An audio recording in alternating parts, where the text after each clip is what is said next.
Donc al-rukhsa, ça veut dire l'autorisation. D'accord? Ça, c'est la signification précise du mot. Il y en a qui traduisent par facilité, mais en réalité, en arabe et dans le fiqh chaférite, al-rukhsa, ça veut dire al-idhan, l'autorisation. Et pourquoi? Parce qu'en réalité, al-rukhsa, eh ben, ça t'autorise à faire quelque chose qui, à la base, les textes ils disent que c'est interdit. Par exemple, le jeûne, Dieu il a dit فَمَنْ شَهِدَ مِنْكُمُ الشَّهْرَ فَلْيَصُمْهُ. Celui parmi vous qui est vivant durant le mois de Ramadan, alors qu'il le jeûne. Donc le texte d'origine, il prouve que c'est obligatoire de jeûner Ramadan. Mais pour le voyage, le prophète nous a enseigné qu'on a le droit de ne pas jeûner. Donc ça, c'est ce qu'on appelle une autorisation, rukhsa. Parce qu'à la base, t'es pas autorisé à ne pas jeûner pendant Ramadan. Mais dans certains cas, si. Alors que la femme qui a les menstrues, là, on ne dit pas que c'est un rukhsa ici. Là, c'est une obligation qu'elle jeûne pas. C'est pas une autorisation. C'est bon? Donc ça, on étudie ça dans Usul al-Fiqh, c'est dans une science. Dans les fondements du fiqh, ils expliquent ça plus en détail. Mais il y a une différence entre ce qu'on appelle al-razima et al-rukhsa. Al-razima, c'est ce que le texte d'origine est ordonné de faire. Et al-rukhsa, c'est une autorisation qui vient à l'opposé de ce qui a été dans le texte d'origine. Mais c'est une autorisation. Le texte d'origine te dit de jeûner, donc tu dois jeûner à la base. Mais il y a une autorisation qui te dit que dans certains cas, tu ne peux pas jeûner. Cette autorisation-là, on appelle ça al-rukhsa. C'est bon? Parce que al-razima, c'est le fait que le texte religieux d'origine, chronique d'origine, ça veut dire que l'autorisation, elle a aussi une preuve religieuse. Et cette preuve religieuse, elle est différente de la preuve d'origine. Et le texte d'origine, il te dit de jeûner, mais il y a un autre texte qui te dit que tu as le droit de ne pas jeûner dans certains cas. C'est dans le Coran aussi. فَمَنْ كَانَ ala safarin, etc. Celui qui est en voyage, maridon ou ala safarin, fariddatun min ayyamin ukhar. Je l'ai dit, donc si quelqu'un il est marid, فَمَنْ كَانَ مِنْكُمْ مَرِيضًا أَوْ عَلَى سَفَرٍ فَعِدَّةٌ مِنْ أَيَّامٍ أُخَرَ. Si parmi vous il y en a qui sont malades ou en voyage, alors ils jeûneront d'autres jours que le jour de Ramadan. Ça c'est dans le Coran, ça. Et dans le Hadith aussi. Donc il y a aussi un texte qui prouve que tu as le droit de ne pas jeûner pour ces excuses-là. Mais ce texte-là, il vient contredire le premier texte. Le premier texte, il t'ordonne de jeûner, le deuxième, il t'autorise à ne pas jeûner. C'est bon? Donc le premier, on appelle ça razima, c'est-à-dire que c'est une demande de faire l'acte, et le second qu'on a cité, c'est ce qu'on appelle rukhsa, ça veut dire que c'est une autorisation de ne pas faire l'acte. C'est-à-dire que tu peux le faire ou ne pas le faire. C'est bon? On parle du voyage ici. Le voyageur, il peut ou ne pas. Celui qui est très malade, là, si ça le nuit, il n'a pas le droit de jeûner. C'est clair? Mais là, on parle du voyageur ici. Donc par le fait que son voyage était long, et qu'il est sorti de l'agglomération de la ville dans laquelle il habite avant l'aube. Donc si quelqu'un habite à Paris, par exemple, c'est pas le soleil s'est levé, il part de Paris, il dit je suis voyageur, je jeûne pas, non. Faut qu'il ait quitté l'agglomération parisienne, pas juste sa maison, ni la limite de la ville, faut qu'il ait sorti la limite de la ville, l'agglomération, ou du mur de la ville si c'est une ville entourée par un mur.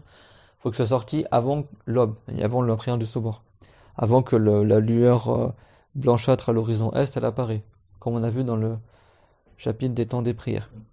Si l'aube il est déjà levé, là il peut pas annuler son jeûne à cause du voyage.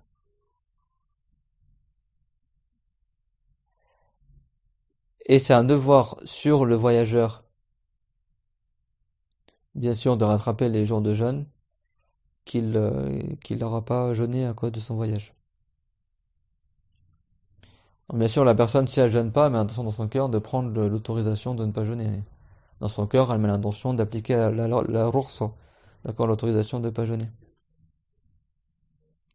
Donc il est permis de ne pas jeûner pour un voyageur. Et quand il est permis de ne pas jeûner, en arabe c'est al-fitru, ça veut dire le fait de rompre le jeûne. C'est-à-dire que si quelqu'un il a voyagé avant l'aube, il a le droit de rompre son jeûne s'il est en voyage, quoi. À condition qu'il ait voyagé avant l'aube. C'est clair? Quand il voit que c'est trop compliqué pour lui, c'est trop difficile, il peut rompre son jeûne. Ou il peut carrément dès le départ ne pas jeûner. Et même si le jeûne ne présentait pas une difficulté pour lui. D'accord? Mais comme on a dit, à condition qu'il ait parti les limites de la ville, est sorti de l'agglomération de sa ville avant que l'aube apparaisse.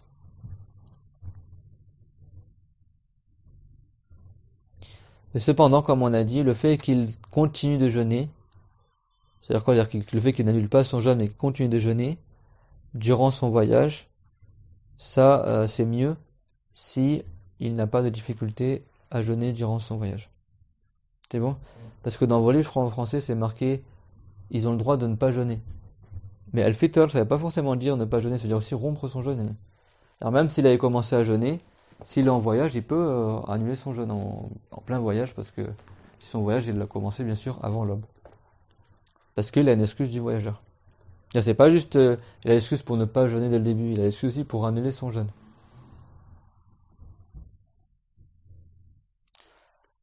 Et même si le voyage était confortable, par exemple, si la personne elle était en voyage en avion ou en voiture, un voyage qui est reposant, qui est pas fatigant, malgré ça, elle a quand même le droit de rompre son jeûne durant le voyage. Et le voyageur, afin qu'il reste voyageur s'il fait escale quelque part dans une ville, et après il continue son voyage, faut qu'il reste pas plus que 3 jours dans cette ville-là. D'accord? Il y a ni autre que sans compter le jour d'arrivée et le jour de départ. Par exemple, si lui il arrive, par exemple, il est parti de Paris, il va à Lyon, et après de Lyon il va à Marseille par exemple. Et il reste pas beaucoup de temps à Lyon. Bah, s'il arrive lundi à Lyon, tu comptes pas le lundi, mardi, mercredi, jeudi, ça fait 3 jours. Avant la fin du 4e jour, il faut qu'il ait quitté Lyon. S'il n'a pas quitté Lyon avant le maghrib du vendredi, dans cet exemple-là, parce qu'il arrivait le lundi, s'il n'avait pas quitté Lyon, cette ville-là d'étape dans son voyage, avant le coucher du soleil du vendredi, il sera resté 4 jours complets. Là, dans ce cas-là, il ne sera plus voyageur, parce que à partir de 4 jours complets, on ne considère pas que la personne est en voyage, dans le sens qu'elle est juste de passage, qu'on considère qu'elle s'est établie dans cet endroit-là. C'est clair? Donc il a 3 jours pour rester voyageur. S'il fait halte quelque part, 3 jours maximum, comme on a dit, sans compter le jour de départ et le jour d'arrivée. C'est-à-dire le jour où il est arrivé dans la ville et le jour où il va repartir. Donc lui également, il est compté comme un voyageur. En revanche, si quelqu'un il a commencé son voyage après l'aube, alors il n'a pas le droit de rompre son jeûne dans cette journée-là. Dans cette journée-là, il a commencé après l'aube. Après, si son voyage il fait plusieurs jours de marche, par exemple, bah, le deuxième jour, il pourra rompre son jeûne parce que son voyage a déjà commencé avant. C'est bon, mais le premier jour, s'il a commencé à voyager après que l'aube soit apparue, cette journée-là, il sera obligatoire qu'il la jeûne. Même si ça prend une difficulté un peu pour lui. Et ça, c'est dans l'école de Sha'afiri. C'est dans l'école de l'imam Sha'afiri. Et donc, la distance de voyage. Alors, il y en a, ils confondent entre la distance longue et la distance de voyage. Ils disent, est-ce que je suis voyageur? Mais n'importe quel voyage, c'est voyageur. Il y en a, ils comprennent par le mot voyageur, est-ce que j'ai le droit de profiter de l'autorisation dans la prière et le jeûne pour le voyageur? Mais c'est pas ça être ça, voyageur. Voyageur, même tu fais 10 km de voyage, t'es voyageur. Il y en a, ils disent, est-ce que là c'est une distance de voyage? Il y en a, ils mélangent tout en fait. Non, tu demandes, est-ce que c'est une distance courte de voyage ou une distance longue de voyage? Si quelqu'un il fait 20 km, c'est une distance de voyage, il est voyageur. Mais c'est pas une distance longue. Ça permet pas de raccourcir les prières ou de rassembler les prières ou de ne pas jeûner pendant le ramadan. Donc il faut être précis dans ce qu'on dit. D'accord? Il y a une différence entre bénéficier de l'autorisation du voyageur et entre le fait d'être voyageur. C'est deux choses différentes. Tu peux être voyageur sans bénéficier de l'autorisation du voyageur. Tu peux être en voyage sans que ta distance te permette de bénéficier de la facilité que donne l'autorisation, alors rukhsa. Il ne faut pas tout mélanger. Donc c'est 16 falsars, 16 farsanges, la distance minimale pour être considéré que tu es en voyage long qui permet justement de ne pas jeûner et de raccourcir, de rassembler tes prières dans l'école de Sha'afiri. Et chaque farsange, ça fait 3000. 1000, c'est pas 3000, 3 fois 1000. C'est la distance qui s'appelle le 1000. 3000. D'accord?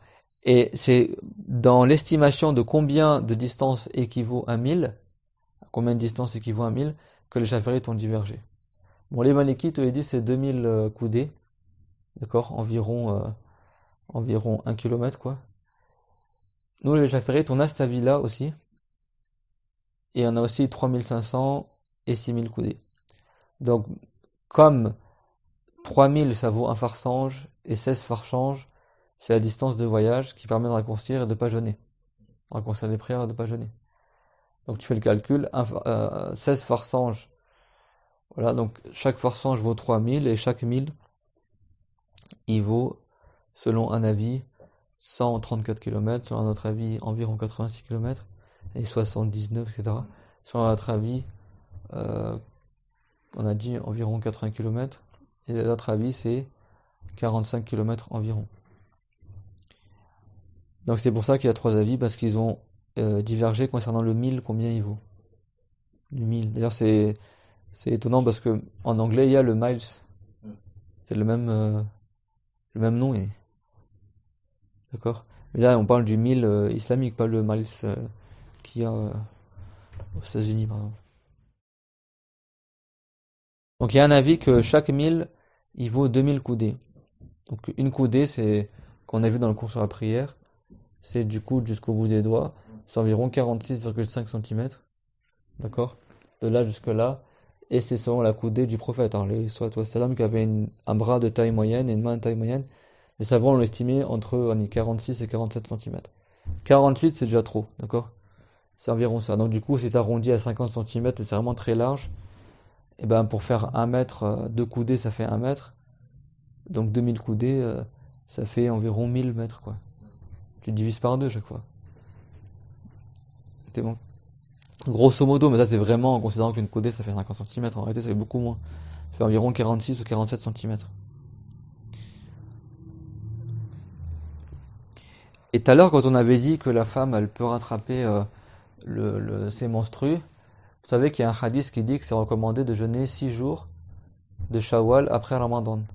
Et le mieux, juste après le jour de l'Arid. 6 jours. Donc il y a des femmes, elles veulent faire les 6 jours Sunna de Shawwal.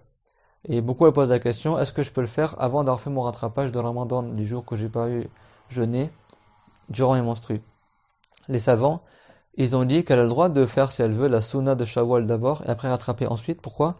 Parce que comme on a dit, comme elle a une excuse à cause des lochis des menstrues, c'est pas un devoir qu'elle rattrape dans l'immédiat. Donc elle a le droit de retarder. En revanche, là où les savants ils ont divergé, c'est est-ce qu'elle a le droit de rassembler entre le rattrapage et la sunna des 6 jours de Shawwal. C'est-à-dire qu'elle met l'intention de rattraper les jours de Ramadan et en même temps de faire les jeunes sunna des 6 jours de Shawwal. Certains savants ils ont dit elle peut, certains savants ils ont dit elle peut pas. C'est l'ishtirak fi niyya, le fait d'associer les deux intentions. Et l'avis qui est le plus fort, c'est qu'elle peut pas faire ça. Et le cher il disait de ne pas appliquer l'avis qui dit qu'elle rassemble entre les deux. D'accord? Ça c'est la précaution. La divergence elle existe. D'accord? Mais l'avis qui dit qu'elle rassemble entre deux intentions, ça c'est un avis qui est faible qu'on n'applique pas.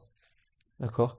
Donc la femme, soit elle fait d'abord le rattrapage, après elle jeûne les 6 jours de Shawwal, ou soit si elle veut, si elle a peur de manquer la sunna des 6 jours de Shawwal, elle jeûne d'abord la sunna des 6 jours et après elle rattrape. Donc je répète, l'avis qui dit de rassembler entre deux intentions pour le jeûne le rattrapage du jeûne de Ramadan et les 6 jours de Shawwal, les savants chaférites ils ont dit que ça c'est un avis qui est faible qu'on n'applique pas, d'accord? Mais il existe. C'est vrai que le mieux, la femme, c'est la précaution, elle n'avait pas notre cher à nous, il disait de pas appliquer cet avis-là. Mais il existe, d'accord? Le mieux, c'est qu'elle n'applique pas et qu'elle sorte de la divergence. Si selon un avis, son jeûne n'est pas valable, comment elle va prendre le risque de rattraper un rattrapage qui n'est pas valable selon un avis? Le mieux, c'est qu'elle sorte de la divergence et qu'elle fait son rattrapage à part et les 6 jours de Shawwal à part. Comme ça, elle est tranquille. Comme ça, elle ne rentre pas dans une divergence, sachant que l'avis le plus fort, c'est que c'est pas valable. Donc, on va dire, je vais prendre l'avis qui est faible, que c'est valable, et ça se trouve, voilà. Elle prend un risque de son rattrapage, il soit pas valable.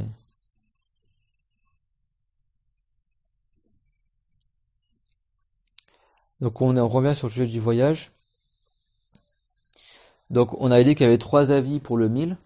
Un avis que c'est 6000 coudées, un avis que c'est 3500 coudées, et un avis que c'est 2000 coudées. Si tu prends l'avis que c'est 6000 coudées, alors dans ce cas, la distance de voyage, ça fait environ 133,92 km.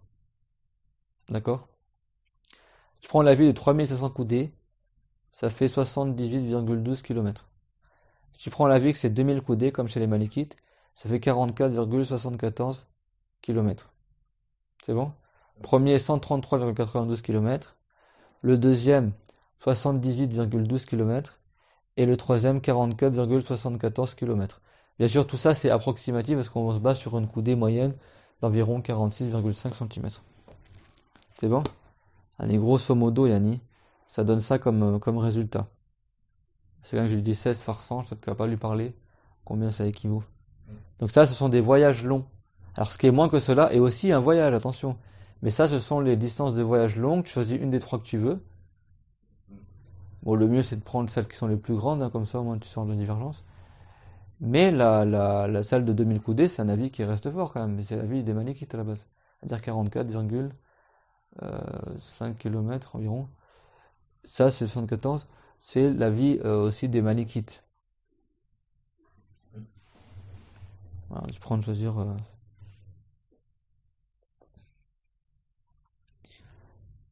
Et il est permis également pour quelqu'un qui est malade, c'est-à-dire le malade qui n'est pas capable de supporter le jeûne, et pour la femme qui est enceinte, que ce soit qu'elle ait peur pour elle, ou peur pour son enfant, ou peur pour elle et son enfant, et pour la femme également qui allait, qu'elle ait peur, elle craint que si elle jeûne, ça va la nuire à elle, ou son enfant, il va moins allaiter parce qu'elle aura moins de lait, etc. Tous ces gens-là qu'on a cités, c'est-à-dire le malade qui supporte pas le jeûne, la femme qui est enceinte qui a peur pour elle ou qui a peur pour son enfant ou qui a peur pour elle et son enfant, la femme qui allait, qui a peur pour elle ou son enfant, et ben tout cela, la femme qui est enceinte, qui allait, le malade qui supporte pas le jeûne, tout cela ils ont le droit de pas jeûner. Mais à condition que ils craignent une nuisance qui est difficilement supportable. Comme on avait vu dans le chapitre Tayammum, vous vous rappelez, on a dit qu'il y a des nuisances de l'eau qui sont très difficilement supportables, qui rendent permis à la personne de faire le tayammum. Au lieu de faire le wudu avec de l'eau, il tape sur la terre avec ses mains et il frotte son visage et ses avant-bras avec la poussière de terre dans l'école du Shafiri. Ça, c'est dans le cas, par exemple, s'il utilise l'eau, il est malade, par exemple, sa maladie, elle va empirer s'il se lave avec de l'eau, ou il craint qu'un membre de son corps se détériore, ou que sa guérison soit retardée. D'accord, bah là, dans ce cas-là, il fait le tayammum, mais il fait pas le wudu, il fait pas les ablutions avec l'eau. Et ben, le même type de nuisance, il rend permis le jeûne. Alors, ça veut pas dire que quelqu'un il craint la nuisance de l'eau, ça veut dire que si quelqu'un il craint du jeûne, une nuisance qui aggrave sa maladie s'il est malade, ou qui retarde sa guérison, ou qui va le faire mourir, ou des choses comme ça. Là, dans ce cas-là, il a le droit de ne pas jeûner, et s'il craint une nuisance réelle, dans ce cas-là, c'est haram même qu'il jeûne, parce qu'il a pas le droit de se nuire. Dieu l'a dit, voilà, taqotulu anfusakum, ne vous tuez pas vous-même. Donc là, il a le droit de ne pas jeûner. Et également la femme qui craint pour son bébé parce qu'elle est enceinte, par exemple, qui craint que son bébé dans le ventre ne va pas se nourrir si elle jeûne, ou alors elle craint pour elle-même qu'elle va faiblir trop jusqu'à se nuire si elle jeûne, ou la femme qui est à l'aide, elle pense que si elle jeûne, elle n'aura pas de lait pour son bébé, ou elle n'aura plus de force pour elle, de sorte que ce sera une difficulté trop difficile pour elle. Là, dans ce cas-là, ils ont le droit de ne pas jeûner. C'est pas la simple douleur, c'est pas le simple fait que la personne a un peu mal à la tête, comme ça se passe dans les premiers jours de jeûne. Ça rend pas licite d'annuler le jeûne de Ramadan. Non, c'est vraiment une nuisance qui est pas difficilement, qui est difficilement supportable si elle jeûne. Allez, ce qui est comparable à la nuisance qui pourrait te rendre permis de faire le tayammum si l'eau te nuisait. C'est ça qu'ils disent les savants musulmans dans les livres de Firqash et Shafi'it, ils disent une nuisance qui te rendrait permis de faire le tayammum. Si quelqu'un ne l'a pas appris, il va pas comprendre dire quoi dans les cas où je peux faire le tayammum, je peux ne pas jeûner aussi. Non, c'est pas ça que ça veut dire. C'est-à-dire une nuisance qui est semblable à la nuisance qui te rend permis de faire le tayammum. Tout comme lui, ça le nuit d'utiliser l'eau, bah lui, ça le nuit de jeûner. C'est ça que ça veut dire. Une nuisance comparable, mais ça n'a rien à voir avec le tayammum, c'est juste pour jauger, Yanni, de quel type de nuisance qu'on parle. Comme ils ont dit les savants, la nuisance, c'est pas la simple douleur. La simple douleur, c'est pas une nuisance, ça. Nuisance, c'est quelqu'un, il craint que sa maladie, elle empire, il craint de mourir, ou il craint que sa guérison, elle soit retardée, des choses comme ça. Quelqu'un qui est sénile, par exemple, s'il est jeune, il craint de mourir. Quelqu'un qui est diabétique, par exemple, craint de faire une crise très forte ou asthmatique, tout ça, bah, eux, ils ont des excuses pour ne pas jeûner parce que c'est trop difficile pour eux. La religion, elle est facile. Dieu l'a dit, وَمَا جَعَلَ عَلَيْكُمْ فِي الدِّينِ مِنْ حَرَجٍ وَمَا جَعَلَ عَلَيْكُمْ فِي الدِّينِ مِنْ حَرَجٍ. Dieu n'a pas fait que dans la religion, il y a une difficulté insurmontable. Mais il faut apprendre la religion. Celui qui n'apprend pas la religion, il ne va pas savoir. Il risque de tomber dans le péché. Parce que si quelqu'un, il sait pas qu'il a le droit de ne pas jeûner, et la personne, elle voyage par exemple, et elle choisit de ne pas jeûner, mais pas parce qu'elle a voulu prendre de la facilité, de l'autorisation d'un jour ça. Non, il a comme ça parce qu'il est trop fatigué, elle dit bah moi je jeûne pas. bah, lui, il tombe dans le haram. Parce que celui qui a le droit de ne pas jeûner, c'est celui qui a mis l'intention de profiter de cette autorisation-là du voyageur. D'accord? Donc il faut que la personne elle a mis l'intention de profiter de cette autorisation-là. C'est pas quelqu'un, lui, sait pas qu'il a le droit de ne pas jeûner et puis il annule son jeûne comme ça, sans avoir mis l'intention de prendre l'autorisation. Et donc tout cela qu'on a cité, le malade, la femme qui est malade et la femme qui est enceinte, s'ils craignent une nuisance qui est trop difficilement surmontable, pour eux, bah, dans ce cas-là, ils ont le droit de ne pas jeûner, mais ils devront rattraper les jours de jeûne. Et ça, c'est une excuse pour qui ne jeûne pas. Tout comme également, si quelqu'un il a annulé son jeûne sans excuse, il devra aussi rattraper ses jours de jeûne, sauf que lui doit rattraper dans l'immédiat, juste après le jour de l'Aïd. Alors que celui qui a une excuse, comme par exemple si quelqu'un il a rompu son jeûne parce qu'il était trop âgé ou il était trop malade et sa guérison elle n'était pas espérée, c'est-à-dire même plus tard il ne pourra pas rattraper, bah eux ils ont le droit de ne pas jeûner. Et ces gens-là, celui qui est trop âgé ou celui qu'on ne espère pas la guérison, bah, ils pourront jamais rattraper. Donc du coup, eux, ils donnent la fidya. D'accord? Ils n'ont rien à faire si ce n'est de s'acquitter de la fidya. Alors après, il y a un détail par rapport à la femme qui est enceinte ou la femme qui allaite. On a dit qu'elle a le droit de ne pas jeûner, mais il y a des cas, elle devra quand même donner la fidya. Et il y a des cas, non. Et la fidya, comme on a dit, elle est versée chaque jour au jour le jour. Et on n'a pas le droit de donner toutes les fidyas en avance. Et si la personne elle n'a pas la capacité de donner chaque jour au jour le jour la fidya avant le maghreb, ben dans ce cas-là il retarde la fidya jusqu'à qu'il pourra. On va pas assez d'argent pour donner tous les jours un moud à un pauvre de nourriture de base du pays. Parce que là il retarde jusqu'à qu'il pourra. Et il donnera comme ça en plusieurs fois la fidya. Et la fidya elle a été estimée à un moud pour chaque jour de la nourriture de base du pays, c'est-à-dire le plein de 2 mains jointes de taille moyenne, la taille de la main du prophète, ça fait presque environ un demi-kilo de blé, mais on parle de graines de blé. Ça, c'est dans l'école de Shafi'i. Et c'est un devoir dans le jeûne de mettre l'intention la nuit avant le début du jour du jeûne, c'est-à-dire chaque soir avant le lendemain, et mettre l'intention de jeûner. Et c'est pas une condition qu'il mange avant de mettre l'intention. Il peut mettre l'intention dès que le maghrib rentre, même s'il n'a pas encore mangé. C'est pas une condition qu'il désigne dans son cœur. Demain, je vais jeûner le jour de Ramadan, parfois et par récompense, par recherche de récompense de la part de Allah Ta'ala. Mais le simple fait qu'il se rende prêt dans son cœur, cela, c'est suffisant. C'est pas une condition qu'il dise une phrase par sa langue ou dans son cœur. Alors le mieux, c'est qu'il fasse cette phrase complète. D'accord, je mets l'intention de jeûner le jour de demain de Ramadan de cette année, parfois et par recherche de récompense de la part de Allah. Parce que s'il met pas l'intention de le faire pour la récompense, il n'aura pas de récompense dans son jeûne. Mais le simple fait qu'il se rende prêt dans son cœur, cela, c'est suffisant. C'est pas une condition qu'il dise une phrase par sa langue ou dans son cœur. Et si quelqu'un, avant que l'aube se lève, il se réveille la nuit pour manger quelque chose parce qu'il sait que sinon il n'aura peut-être pas de force pour la journée, bah ça prouve qu'il a l'intention de jeûner.